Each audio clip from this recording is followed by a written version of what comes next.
Welcome to Health Oddity, the show that strips away the jargon and hype surrounding all things health and fitness to help you live a long, strong and energetic life. Lining up at the bar this week, here's Peter Lant, Paul Bassett and James St. Pierre.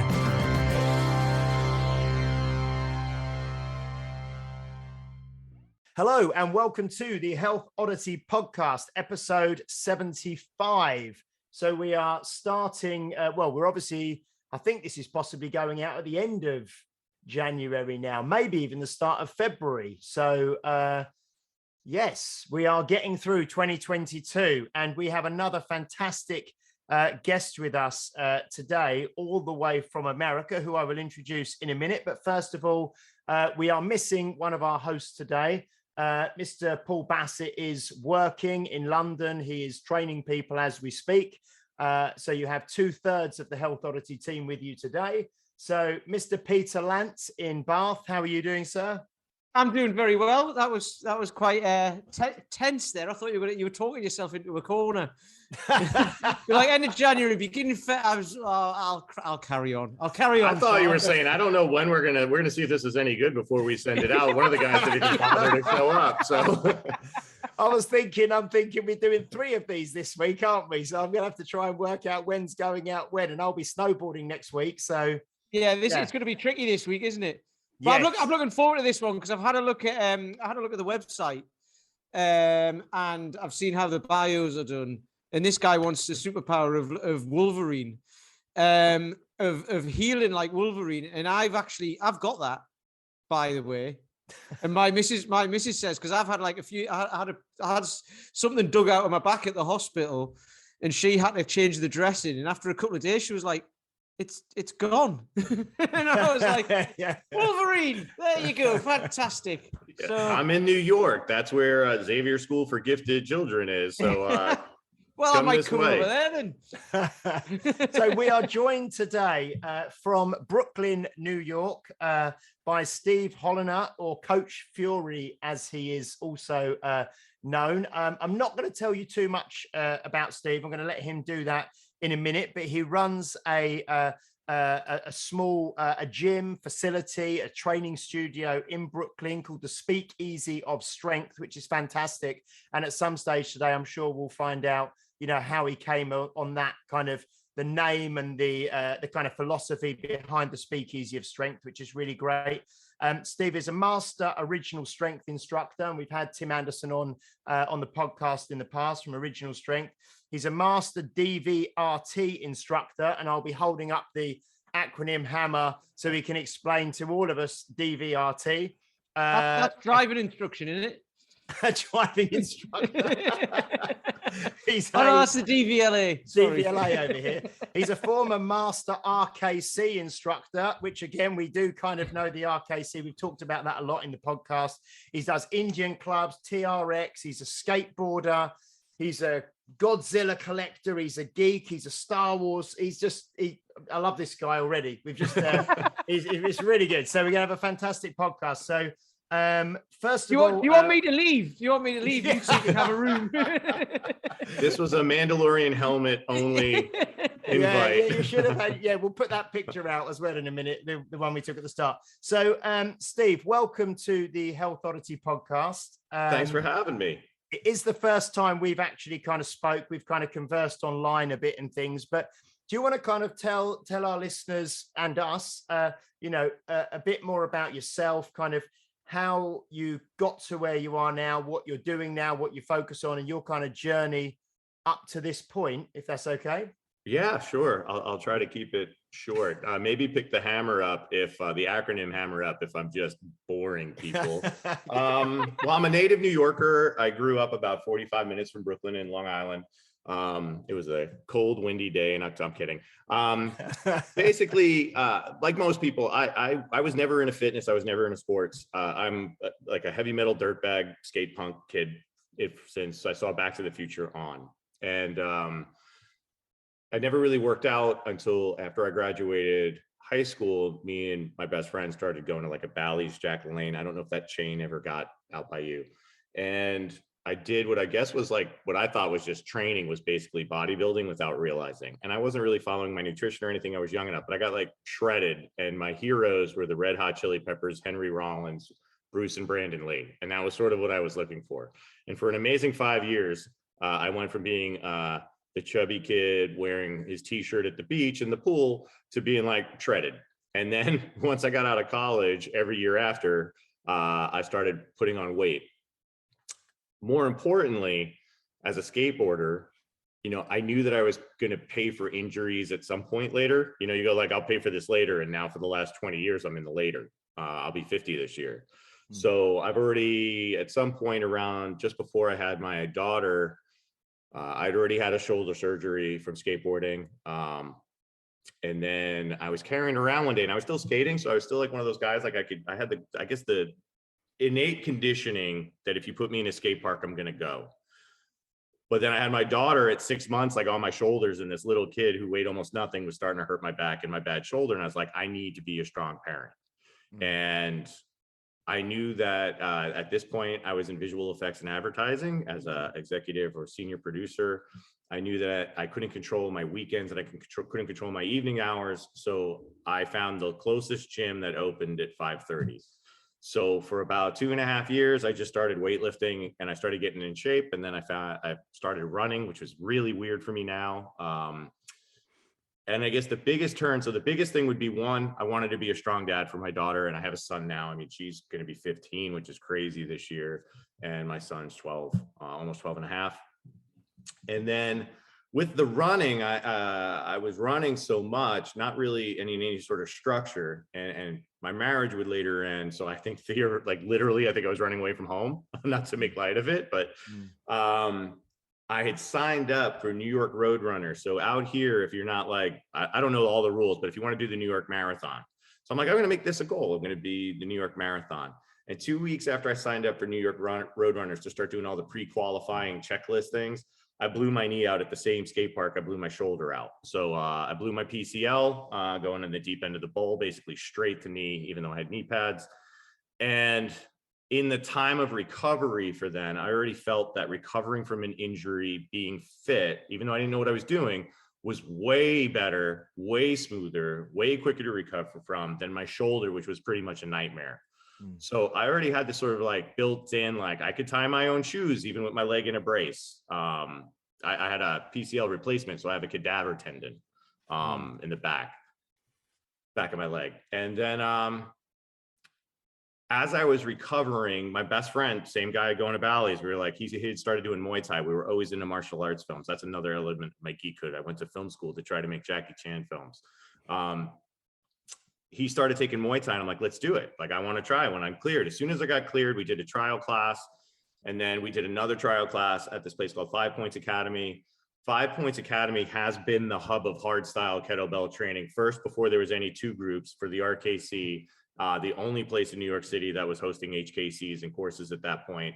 And that's how I found out about kettlebells. Actually, next month will be 12 years since I guess I was officially introduced to kettlebells and started using them, or in 2 weeks, February. Maybe that's when this comes out. I don't know.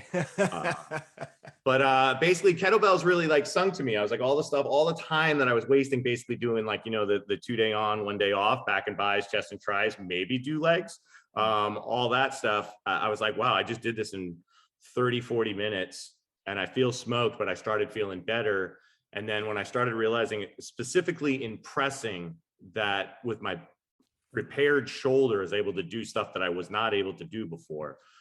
It really sunk in. So at a certain point, I just started taking certs as a way to, like, it was hard for me to schedule personal training, but I'm like, I could take a day off, and I had the money through advertising to be like, I'll take this cert. Like, I took my HKC to learn how to get the kettlebell swing out of my back and learn how to do a get up. I didn't care about the cert at the time. I'd only done one get up prior, like the day before the cert. And then after that, at the time, you were able to take your HKC money and put it all towards an RKC. And then in my head, the RKC was like, that's my New York Marathon. That's my challenge, right? I'm already in my mid 30s at this point, climbing towards late 30s.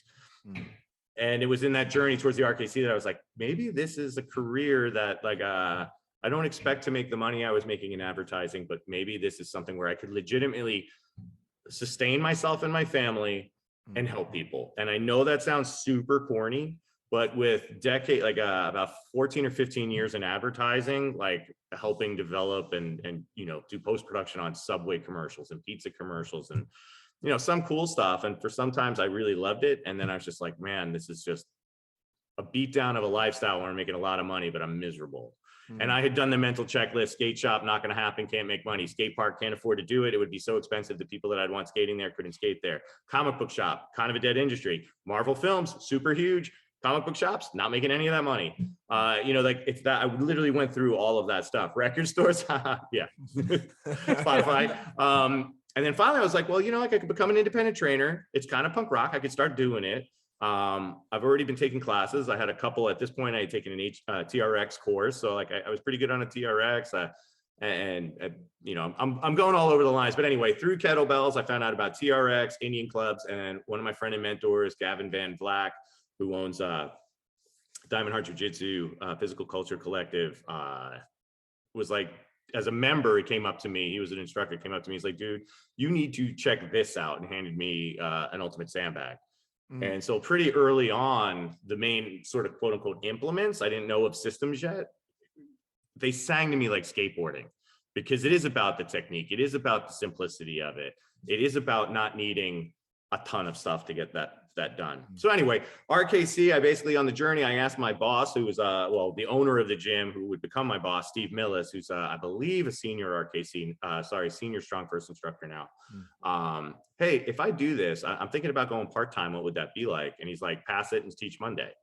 So I already had people knew me already. They saw that I was lifting a lot and that I was really getting deep on that. So I started teaching classes, and then I started doing one-on-one training.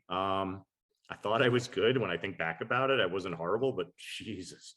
And that's been the journey. Literally, I taught at 5 Points for about 4 years, and then went to Mark Fisher Fitness for almost 4 years, which completely changed my game and outlook on all of this stuff. And then went out, and then through that ended up getting all those acronyms, collecting acronyms. So what we'll do to begin with, I'm going to hold this up to start off with. So we've already used a few. So RKC is Russian Kettlebell Challenge. Yep. HKC was that hardstyle kettlebell certification. Yeah. Yeah. TRX, I'm not actually even sure if that stands for anything. I think that's it used to be something, I think originally it was total body resistance training or something like that. I don't remember. Yeah. I might have seen that at a restroom wall at some bar. That's what that is. TRX is one of them brand names that's become like Hoover. So Hoover over here means vacuum cleaner. Yeah. Anything that you do the floor. It's like Walkman was only Sony, wasn't it? But everything that played a tape, if anyone remembers those, it was a Walkman. And it's like, no, it's not. It's Sony. Your other one is a personal stereo, a portable cassette player. So TRX has become one of them. Any suspension trainer, people just go out TRX, don't they? Yeah, for sure. Band-Aid, right? Yeah. Band-Aid. Yeah. Everybody says Band-Aid. It's an adhesive bandage.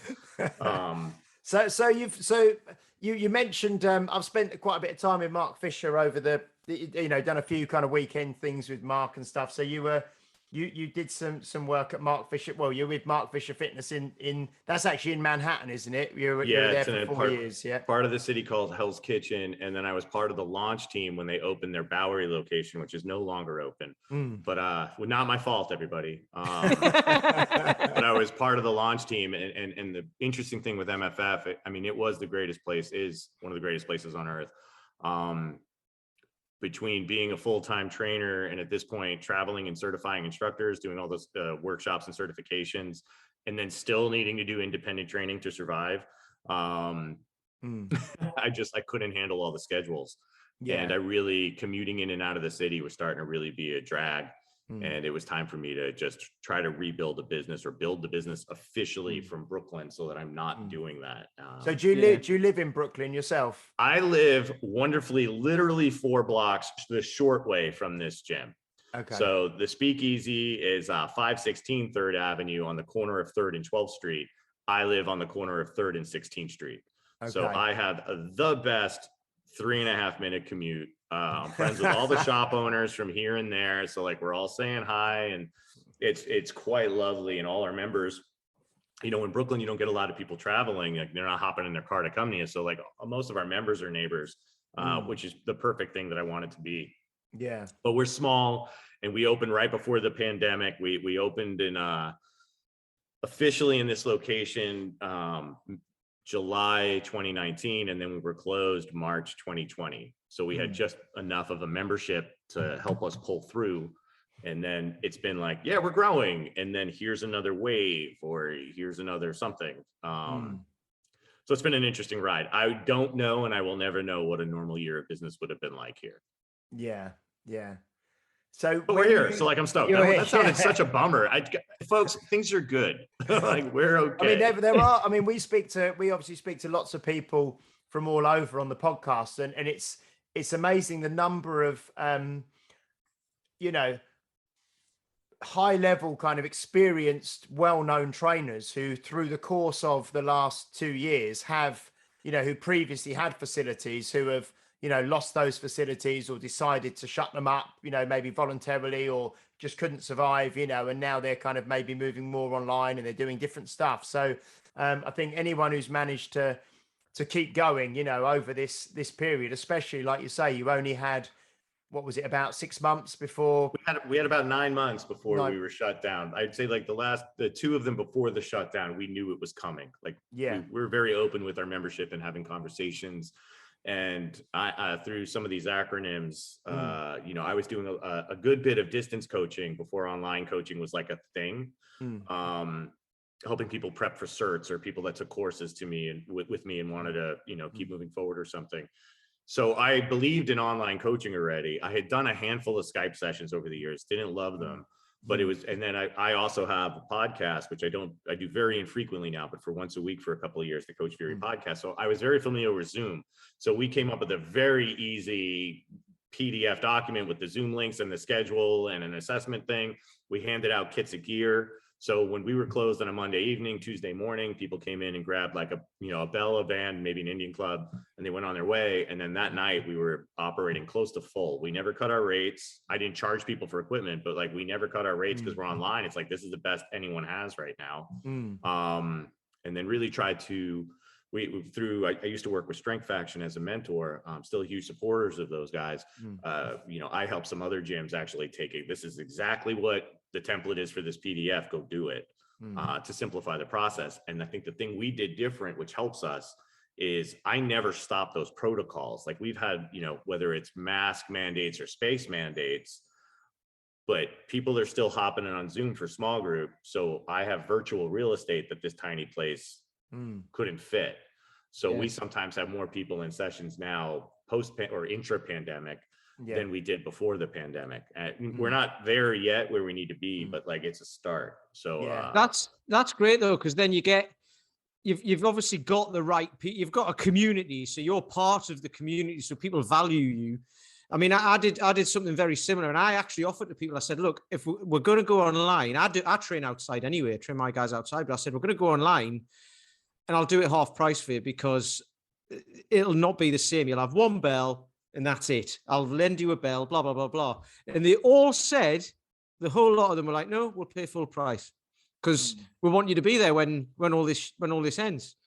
Because they realize the value of it. Like, well, if we don't pay you, you disappear, and then what do we do? So it's a two-way street, isn't it? Which is great. And when you've got people like you've got, like you say, like that, who value it, then that's you're already home and dry, aren't you? That's brilliant.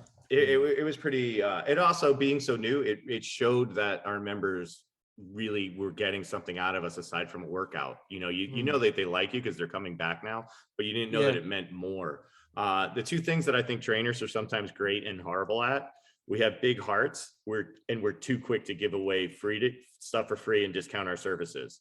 Yes. Right. So the way our approach was, I'm also super transparent with my membership. Like, I'll ask them feedback on things and we'll talk, but people were like, I might go on pause and see when the dust settles. And I out the gate was never like, this is going to be 2 weeks. I knew this was going to be a minimum of 3 months, minimum. And I said, look, I really appreciate that, but just know there might not be a speakeasy when the dust settles, and you still need to work out. Like if we're closed longer, you still need to be healthy, right? That's the thing that's unfortunately, whatever side, I don't like the political side of, you know, whether it's a hoax or not. Like we lost people, friends lost people, like there's a thing. So I have my point of views, but either way, this is what's going on. I'm being communicative and people respected it. But I also took the position that I don't think anybody's paying me to use my TRX. I don't think anybody's paying me to use my kettlebell. They're using me and my team to program and coach. And I wasn't going to cut that. Now, what we did do is I created something called No Crew Left Behind. So if you got, say, a 15% pay cut, I could cut your membership 15%. If that didn't cut it, tell me what you can pay and I'll take it. If that doesn't cut it, you have a free membership. Like if you can't afford this, and, you know, people loved it. People would dip for a little bit, maybe throw in some bucks, and then they would come back on. But even to the other members, it really showed that, like, if you got me through this far, I'm not letting you go, you know? That's one thing versus like most of the industry, I felt like hopped on Facebook and gave away everything for free. And then we complain that people don't value our services. Well, there's an entire YouTube now, 2 years of pandemic proof workouts. You know, and let's face it, how complicated can it be with the if we're all doing one kettlebell or two kettlebells, how complicated? You know what, that what you just said there is brilliant, because it again, it shows community, and it shows that everybody is in it for everyone else as well. So it's actually a collective. And there's a book I read, I think Chet, one of our former guests actually sent it to me. I was in a book club with him. I've got it up there somewhere. It's called Rework. And that had a few examples of stuff. And I didn't even know, when I read that book, I didn't know what furlough was. I only knew, you know, I learned what furlough was in that book. And then everyone knows what that is now because of this pandemic. But there was a company that had to furlough staff because it wasn't doing so well. But what it did, it furloughed the staff that didn't need the money, and basically said, put your hands up, and if you can go on furlough and you can afford it, great. If you can't, let us know. But then what started happening within that company, because people loved working for it, people started trading their furlough, saying, I don't need the money, so you can have, or I've had to take a pay cut. And if you can't afford your pay cut, you can buy some of my, and then basically, so they kept all of their staff on. And then when they got out of this, when they got out of their financial situation, it all kind of, they said, right, we're going to start paying you again. And the back paid people and everything as well. So their staff all stayed. They were all really loyal, you know, and they all worked hard, and they all got on really well because they all looked after each other. And that's a society, isn't it? Right. Like in a small place. So it's, it means a lot, that, and it must make you feel really good knowing that. I mean, what you do. I run on fueled by gratitude all the time. And it's just funny because with the nickname Fury, that is not my upbringing. That is something that I learned a lot of it at Fisher. But, you know, when we have people in here and like that person is directly keeping the lights on, that person is directly helping me, you know, feed my kids, my wife, you know, that person is allowing me to live. I work in a dream house for me. Their only thing missing here literally is a mini ramp. Like that's it, you know, it's like my little tiny fantasy factory. If you that old Rob Dyrdek show. I mean, if I could go back and tell 13-year-old Steve that like, you're going to go work in a place that has Star Wars helmets, Keanu Reeves on the wall, skateboard decks, toys, it would be like, especially if I said you were going to do fitness, he'd be like, yeah, no way, John. But he would be like, it's, you know, like, I'm so grateful for that even when the struggles are there, which they're deeper than I ever intended or expected, I still have that. I haven't lost that. And I think, unfortunately, it is heartbreaking how many places closed based both on the financial loss and like just things changed. Like, you know, I had friends had a very successful gym in Midtown Manhattan, and their location was one of the great things. I mean, they were all crushing it as coaches and stuff, but they were Midtown Manhattan. So people come into work, they would go there in the morning on the way back and then shower and go home. Well, guess what's like not happening? People aren't going into the city. So we were lucky by our location. We were lucky. We didn't even have barbells at the time. We don't use barbells in small group. We didn't even have any though at the time that this happened. So it's like, here's a kettlebell or a sandbag or an Indian club, and you're able to do close to everything we're doing here from home. And it really helped a lot of people. It was a little hard to start stripping some of that away in terms of how flexible we were, but everyone can still hop on Zoom or come inside. So when, I don't know how Omicron hit you guys, but here it was, December was the worst single drop we've ever had. We dropped 26% income because in the holidays, I don't know how it is out there. The thing we're realizing now through, the summer, like August is usually a slow month, December, right? Holidays. Pre-pandemic, people go away for a week or two. Like there's a blending of inherent mimicking accents. That's not yours. It just came out shitty. I tend to do that, by the way. For a week or two. Now they go for 3 or 4 weeks because they'll go visit their parents and they'll Zoom their work from wherever they're going, right? So then financially that hits. And then Omicron, people started mitigating not going out because they didn't want to blow away their flight to their family or their friends or their grandparents. So we now can, with all our systems in place, we can just fluctuate with that though. Like we can limit capacity, everything's here. We can force on Zoom, everything's there. We have a 3-foot poster of Ruth Bader Ginsburg and like Lizzo on the wall. People aren't fighting me if I say, like we did say for 6 weeks, we had a internal mask mandate, not city thing. But I was like, look, if I can minimize by any means, we're going to try to minimize by all means, but still train, right? That's the thing that I try to stress. Like some of these scenarios suck. Like if somebody says Zoom, if you're fully capable and there was not a pandemic and you live near a gym, if someone tries to tell you that online training is better than in-person training, they're lying. And that to me is actually a little bit of the disservice that the internet Instagram community is doing. They're trying to say it's convenient. It's like, what's convenient? Peloton. You know what stock's dropping? Peloton. You know why? People need to be around people. And you can coach pretty damn well online, right? Better than most people want to give credit for, but it's not the same as being in person. But it's also like, people need to be around people, and I think trainers are forgetting. I'm going on a soapbox. Is that all right? What trainers forget now is that a person is on Zoom potentially all day already for work still, where we're not in that position. Or maybe we only have 3 to 4 to 5 hours of sessions versus 8 to 10 hours of meetings to then be like, hey, come and work out on Zoom. Like there was enough stuff in the 80s and 90s about praying to the television and the false god that is TV. I mean, and now we're like literally for convenience and necessity on it. So that's just like one of the things that we try to do here, like make sure that our members are able to pick what they feel comfortable for, and we don't hard sell one or the other. I let them make that decision that fits. And it's been super smooth and it's not judgmental. Some people wear their masks inside here now. Some people don't. Nobody gives anybody dirty looks. In NYC right now, we do have to check for proof of vaccination.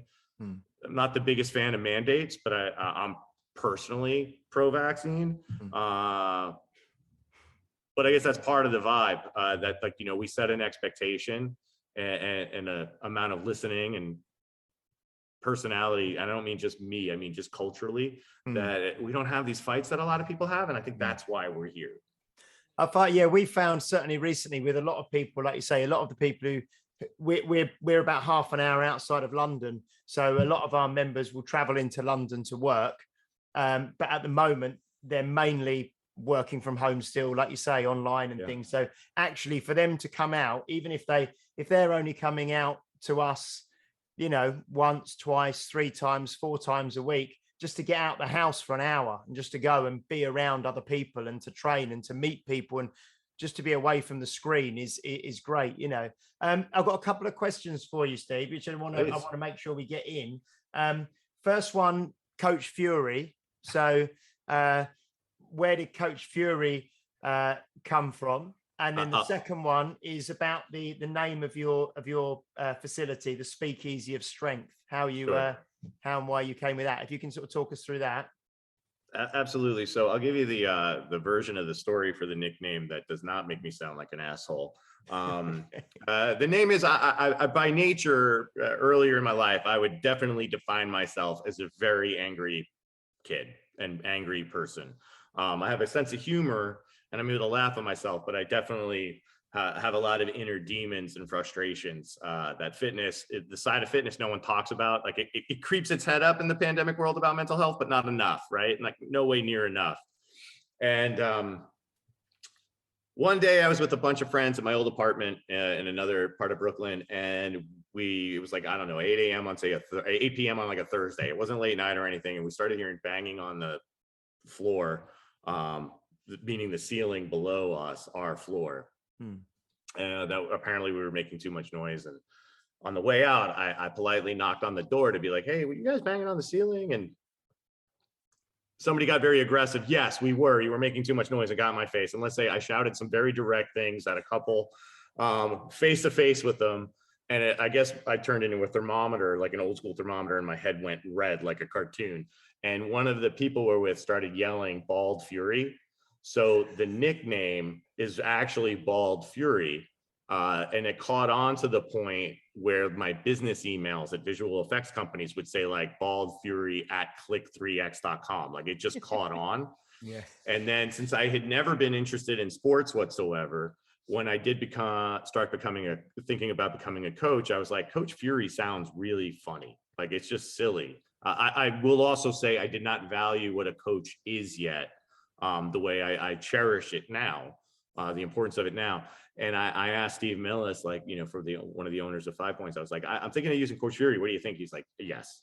And then, so I was using that for my work emails. And then you go to Mark Fisher Fitness, right? And Mark Fisher Fitness generally hands out nicknames, but I go in already with an established nickname. So our staff paperwork would be like, I don't know, first name, Mark, second name Fisher, third would be his nickname. My first name was Coach. My second name was Fury. So people would call up and be like, is Steve there? And there'd be like, no Steve here. So I spent this awkward time of introducing myself to people at courses and at the Speakeasy of like, hi, I'm Steve. Also, some people call me Fury. And then it is just more memorable. So like if you Google Coach Fury, you'll be like, all right, Coach Fury. If you go Google Coach Steve Holiner, you're gonna have to like, how does that spell? What was that? So it became a simplified thing. It works for me and against me because people are expecting sometimes like some sort of like convict prison warrior boot camp. And I'm like, hey, let's hug. What'd you think of the Matrix 4? But that contrast is also, a thing. But it was just, that was it. It came out of me having anger issues that fortunately through fitness and fitness related personal development, I would not say they're gone, but it's hard to stay angry at the world when you're also super grateful for those around you. So that's, again, one of those weird things. The mental health thing is a big thing right now that I also, in terms of like being around people, I think is important. Because I don't know if you guys have kids, like talk to some, not specifically about your kids, but talk to some therapists that work with kids right now. It's gnarly. It's really gnarly. So yeah, that's the nickname. And then the Speakeasy came from when I left Mark Fisher Fitness, I had this bold plan to do a whole bunch of online distance coaching pre-pandemic, right? This is like 2017, 2018.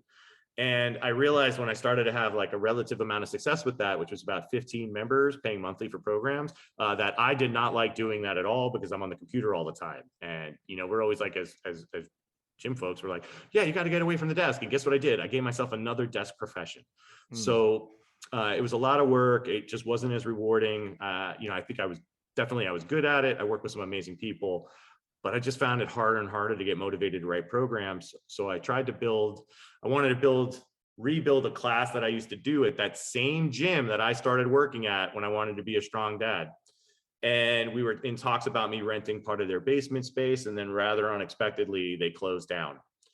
And then I got in a weird thing where someone used my name to try to leverage renting space at a gymnastics spot. And it was really kind of weird. And my wife finally was like, look, we have a big apartment. Why don't you do your small group in the living room?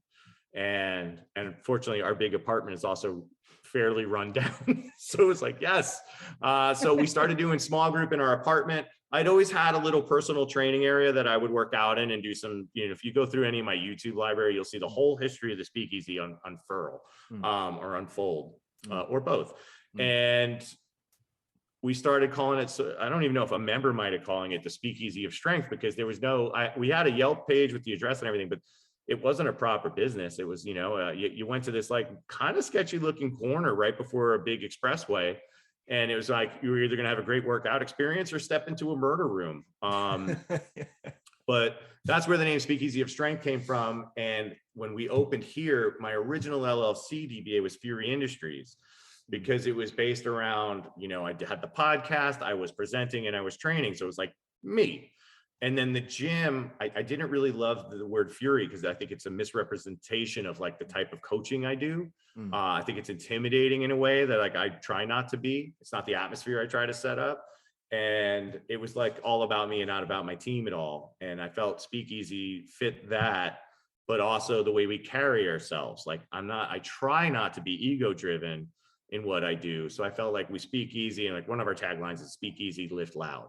Like do this for yourself and the people that rely on you, but like you don't have to be, I don't know, like an egotistical a-hole on Instagram about the whole thing. Now I probably cross those lines sometimes, but I try, right? We're all on the journey. So that's where the name came from. And then unfortunately you have a pandemic, and every time someone's doing something illegal, breaking mandates, it was like Speakeasy this, Speakeasy that. And people thought that's what I was doing. Like Speakeasy became a real hot word in 2020. I've actually had like somebody reach out and like, hey, can I use your name at a gym in this state? Hey, we're opening up in downtown Manhattan. Are you cool if I use your name? I'm like, absolutely not.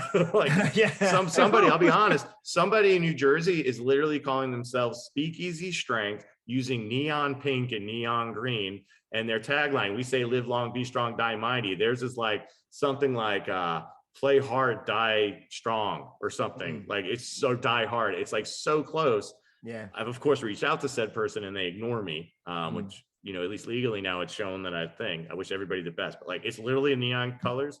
But yeah, the Speakeasy thing became a weird one. Because I think Speakeasy we don't really have over here is not that's never really been used over here. So it was kind of like, I think it's because I remember from watching things like Al Capone and everything, it's kind of like prohibition era, kind of where people used to go to bars and drink illegally, wasn't it? They were secret bars during Prohibition when it was all illegal. So and there's always been a few still in Manhattan, really cool places. I actually there's a hot dog spot in the Lower East Side. I think it's called Griff Dog, and you can go in there and get an amazing hot dog, but then you go to a telephone booth and it leads you into a speakeasy. I sat next to, actually, of all people, Emma Stone, from the Spider-Man movie, sat next to me and went in with her friend. And I was with my buddy from Japan, and we were like, I think that was Emma Stone. And then we were too like chicken, I think, to try the speakeasy. I'm not cool enough to like have a secret knocker, handshake, or code word. I don't travel in those circles.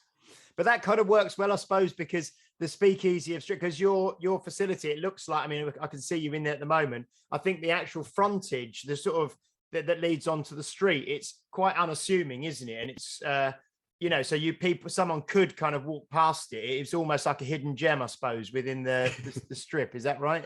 I would like to say it's a hidden gem. It's a small storefront. I mean, we're very fortunate. We're street level. Our street doesn't have a ton of foot traffic.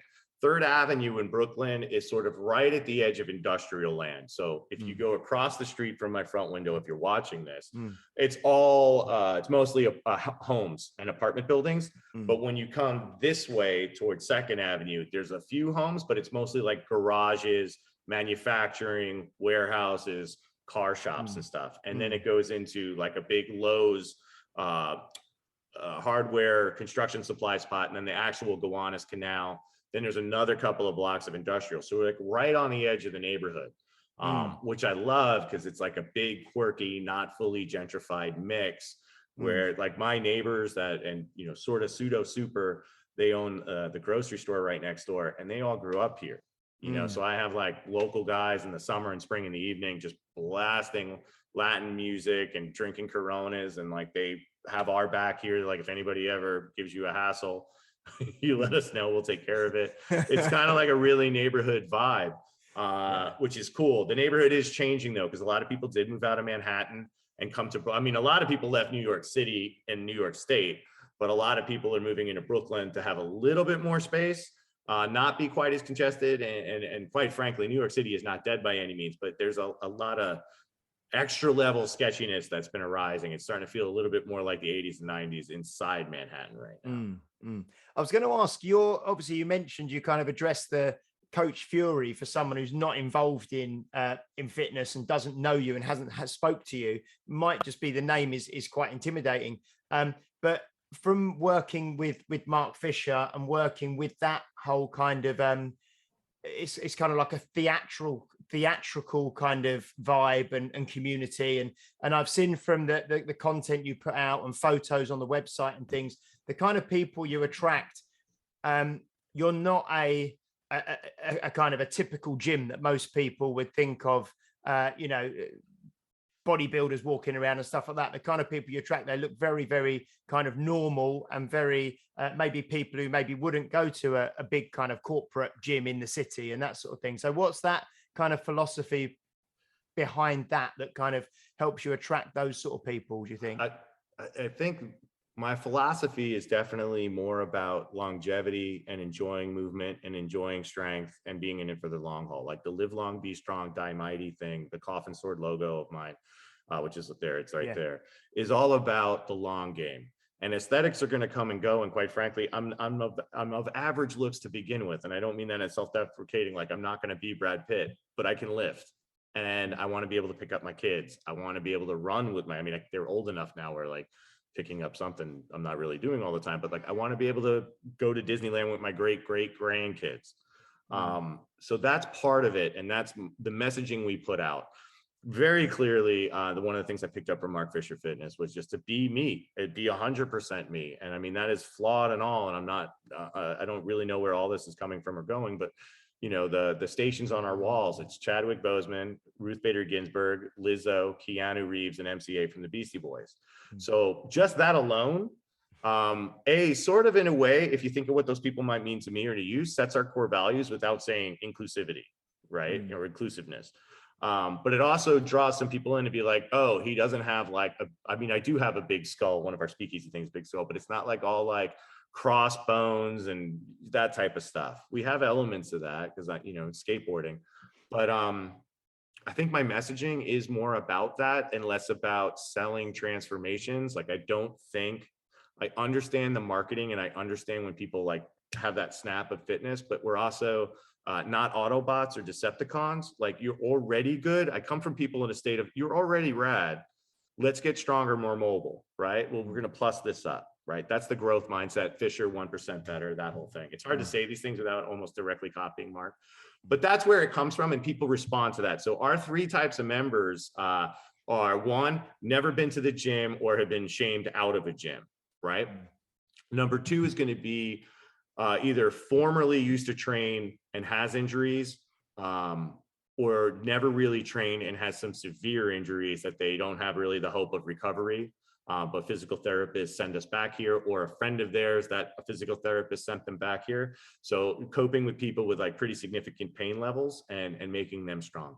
And then the third one is like the cool thing with all those acronyms is trainers. Like a lot of trainers, like my whole original team trained with me first.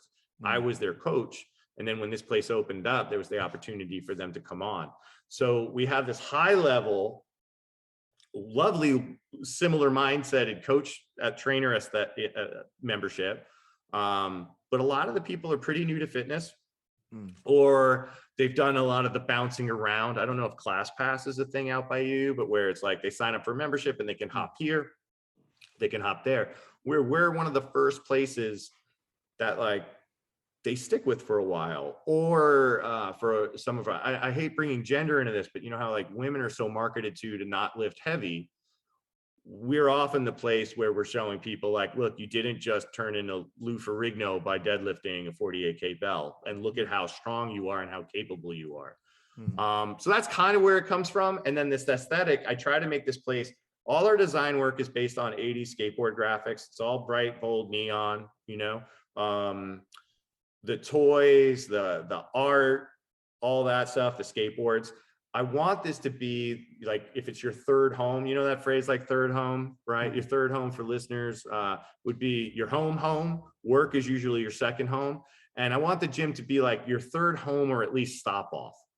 And so if we're like, think of your local video store from back in the day, or skate shop, or tattoo shop, or record store, minus the elitism that usually comes in with those. I realize when I say that, usually you have to break a barrier. We don't have that barrier here.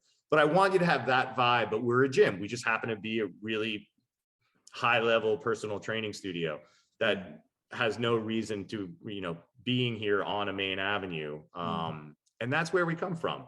So I know that I think it was Starbucks who had the phrase, the third space or something, where they wanted you to, you like you say, homework, and then you'd have your Starbucks where, and I think obviously when Friends came out with Central Perk and all that kind of thing, it was that kind of place where you go to hang out, and it was, so I think that's great that you can have, and that's what we try and do with my place as well, where it's somewhere you go, you hang out with friends and you train and you grab a coffee and it feels like you say, another home away from home kind of thing. Yeah, the only difference I'll say with us here, and it was funny, we were talking about this at a certification yesterday. I just taught a couple of courses over the weekend, is I also don't want people to live at the gym. I want this to be a place that they take what they get here and express with their friends and family outside of here. I think that's something too we get lost in when we come like, I love the gym, I'm going to be at the gym. I used to see people for 5 hours straight at 5 Points. Between Muay Thai and strength and conditioning. I actually want you to, like, it's great to have friends, but I want you to go do something outside of the gym. If this is the minimal effective dose, here it is, you have this stuff, go do your thing. And so like, but I want this to be that spot where you feel comfortable to be around. So in the pandemic, like, we were the first or second spot for a lot of people to come back indoors for anything. Which is great, and I really appreciate that, and how our members have followed along with us on that.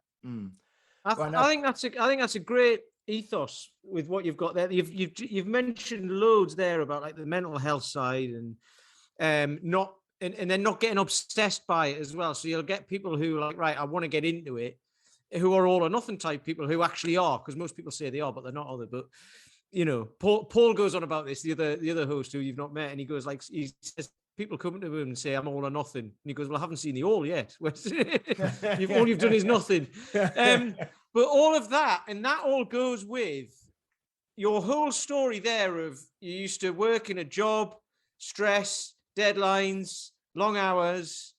I put a post up about this yesterday because you've just described my life. I haven't got any kids, but I was a trader for an energy firm, and I had to make the company money, and it was long hours and stress, boss on my case, this, that, deadlines, targets, got divorced after I got made redundant, started being a trainer, didn't want to be one of those trainers, wanted to be a nice bloke, and anger issue, all of that, everything.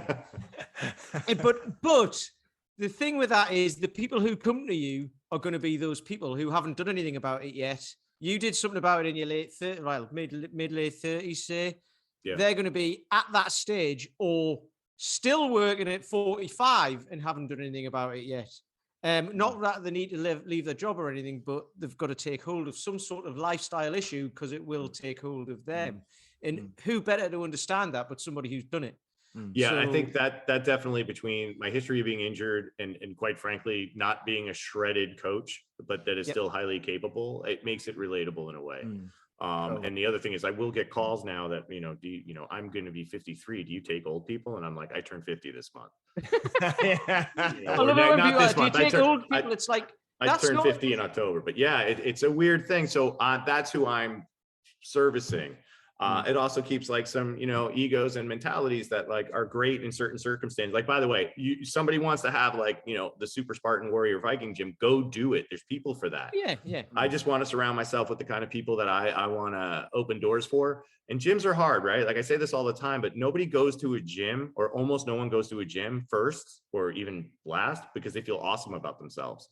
Right? There's always a source of pain or awkwardness or shame somewhere at step. So let me remove that barrier first to open up to the process. And I actually try not to get people to come in and start like 3, 4, 5 times a week. I'll be like, let's start with 2. Let's start with 2, show yourself that, build a habit, expand versus retract, because the retract's going to feel like you're failing already. You know, I'm not a big New Year's resolution guy either. Omicron took care of that, even if I was, because no one was signing up. But those types of things, I really try to make it slow, steady, approachable.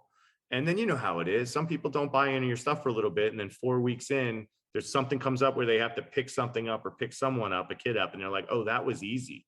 And that's the game change, right? That's the result, as opposed to like going on an in-body and doing a full body scan. Because then you're opening up to failure. I can always make someone stronger. I can 100% guarantee it. I can't necessarily make someone leaner all the time. They're only in here for an hour, maybe 3 hours tops a week, 4 hours. I think a few people here 4 times a week. So I try to be very realistic and caring and loving about that. I don't lie about it. I don't say I'm going to accomplish something I'm not going to accomplish. But I think that's an important thing that got lost in the sale, because that's the other thing. When we're all starting out, we're going to say anything to take on everybody, even if it makes us miserable. We're going to price cut. We're going to go, oh, that person just seems like an asshole. Now, mind you, everyone deserves training, but we're just going to deal with it sometimes.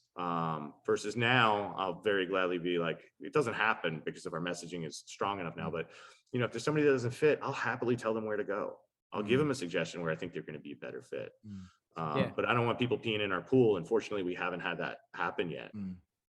It's great that though, because I had a new guy I was talking to today, and I was like, and it was teaching him some stuff, and I was like, he's been coming for a week, and I was like, it's one of those things. Imagine it is heavy when you're using the weight, because everything's easy until it gets heavy. So you can get away with lots of stuff now, but when it gets heavier, and you can almost see these people going, why do I need to lift heavy weights? What's the point? I'm not here to lift heavy weights. I'm here to lose a bit of weight and blah, blah. But then, like you say, if they have to go and pick something up or do something, or like there's something in real life that's going to come along and they're going to go, that was easy. Like I had a guy who had to put a mattress on top of his car to drive it somewhere. And he did it himself. Yeah. He didn't need any help, and he was well happy with it. He was like, that is brilliant. I was like, there you go. That's what we've been doing for the last 6 months. And he was like, all of a sudden he's bought in. It took that long, but he was like, I'm in now. I'm done. And that's those are the victories I feel as coaches we should be the most proud of, as opposed to like the double body weight deadlift. I mean, I wish I had a life PR for those people when it hits, so we can ring that bell for them when they hit their personal record or something, because that's the game change, right? That's the real life success that they're seeing from training with us. Steve, I'm aware you've got to jump onto another call in a second, so I'm going to wrap up. If people want to find out more about you, follow what you do, maybe find out about online coaching with you and the programs that you do, what's the best way for people to do that? Sure. My email is Fury, Fury, at Speakeasy of Strength, speakeasyofstrength.com. My Instagram is at Speakeasy of Strength, BK. Speakeasyofstrength.com is the website, so you can follow all that stuff. We do have, my friend Tina Morin and I, we do have a 6-week online kettlebell program coming up starting February 14th called Die Mighty Method, which, as you mentioned, I was a former RKC instructor. I did a lot of work with the early days of Strong First as an assistant instructor. I'm basically taking my now 12 years of kettlebell training and making it the most simple, straightforward to teach people program. So every week we go through one of the big 6. So it's 6.5 weeks. You can find out about that on the website. It's been super cool because we all know when we go to courses and certs, it's like drinking from a fire hose and you're worrying about pass or failing. This one is just a bunch of people having 6 weeks to get to know each other, even though it's mostly virtual. Most of it is actually, there's only an hour a week on Thursdays, 3 p.m. Eastern, that you're actually working live together. And it's just something that's been super cool. And my friend Tina Morin, who owns a gym outside, you should get her on the show. She's a pisser. MSC Strength. I think I've seen her on Instagram. Yeah, she's on your website as well, isn't she, Tina? Yeah, she's awesome. She's like my sister from another mister. So that starts up February 14th. If anybody's interested, we're at full price now of $399. But if you mention this podcast If it opens in time, Yeah. it'll be. It should be out before. I think it'll be out. Yeah, before the 14th, the week before. Awesome. You just mention use the code word Boba Fett, and we'll give you off on the launch price. And if you can wrap it up in literally 10 seconds, what did you think of the Matrix 4? Because you mentioned it earlier. I was super confused in the beginning, and I quite love it. It made more sense as it went through. I understand why it's divisive. I think it's the second best Matrix movie we had. And I will watch Carrie-Anne Moss and Keanu Reeves do anything together. But I actually quite loved it. I just finished it the second time because it just dropped off the streaming for free. Yeah, I really enjoyed it. I went in with low expectations because I'd heard lots of people not like it, but I was really pleasantly surprised. Yeah, so brilliant. Steve, if you've got to leave, then that's absolutely fine, and then I'll do a little wrap up after you go because I know you've got to jump onto another call. Yeah, I apologize. I forgot that I had another call. Look, I'll come back sometimes if you'll have me. Yes. Does that sound desperate? No, it'd be great. I feel bad that we're cutting it short. This was a great conversation. I really appreciate meeting you, James. I want to say this. James is a good guy. He reached out to just say a nice, polite, a friendly comment about something he read on my social media and how I've been handling myself. And I've mentioned this on my podcast. That is something that I do where I'll see somebody that I think is just handling themselves nicely, potentially under fire, and just be like, I appreciate you. So thank you for having me on and sending the message. That to me sings volumes of you as a person. Pete, I don't know. No helmet. We just met. I'm sure you're awesome. But thank you so much. And listeners, thank you so much for, hope you got something out of it. Reach out. Let me know if I can help. Cool? Thanks, Steve. Cheers, mate. Take care. All right, bye, guys. Excellent. Bye-bye. Thank you. Right, guys. So that was great. That was really, really good. Yeah, like I say, Steve just had to jump on with someone else. He just had the hour with us. So thank you so much for listening. The next 2 episodes that we have a really interesting guy coming up from Rangers of Strength called Lucas Aaron, who we've got coming on next. And then we have Dave Whitley, the Iron Tamer, back on the episode after that. So that's going to be episode 76 and 77. So please do like, share, subscribe. If you're listening on a platform that allows you to leave a review, please do leave a review as well. And also go onto the Facebook group, just search Groups Health Oddity.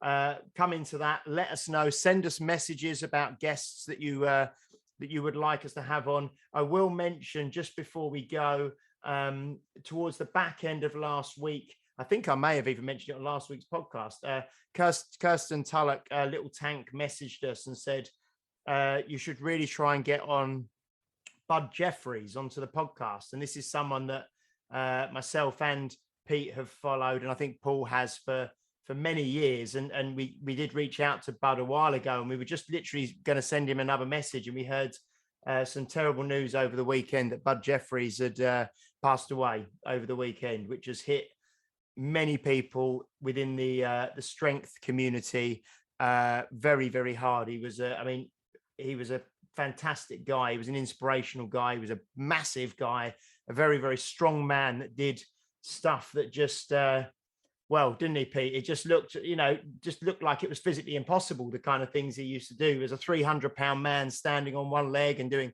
handstand push-ups and all this kind of stuff. I mean, obviously we didn't know him, but he was an imposing chap by the looks of it. But then when you heard him speak, I've listened to him on podcasts. Steve Cotter interviewed him on Instagram Live, and he just he just seemed like such a nice man. So I was really looking forward to getting him on here. And there's a few people have kind of said, there's kind of, there's never really a plus side to it, but he died loving what he was doing. He was actually training at the time, wasn't he? But also his son, he had Noah's Army, didn't he? Because his son Noah got killed in a bike accident a few years back. So yeah, and he was only in his 20s, I think, wasn't he? His son. He was 19 or 20, I think. So he'll at least hopefully they've been reunited, So they'll be lifting heavy stuff somewhere, doing silly things, hopefully. Yeah, so just a little, a little nod and a little tribute to Bud Jeffries, who, is, and I know that Dave Whitley, who's coming on, was very close with Bud. So, I'm not sure if he'll be, able to talk about it at this stage. It's very soon, but yeah, it was, he's a fantastic guy, and will be sorely missed from, and has inspired many people, those he knew and those he didn't know, and just knew him through social media and watched what he did and things. So yes, so we will see you next week. We will see you next week with Lucas Aaron from Rangers of Strength. Paul will be back again, Paul Bassett. So we'll have all three of us back for that one. So thank you very much for listening again, guys. Take care, and we will see you soon. Goodbye. You've been listening to Health Odyssey with Peter Lant, Paul Bassett, and James St. Pierre. To get your regular fix of hype-free health, you can subscribe and leave a review wherever you get your favorite podcasts. You can find out more on today's and other topics at healthodyssey.com, or find us on Facebook or Instagram by searching for Health Odyssey.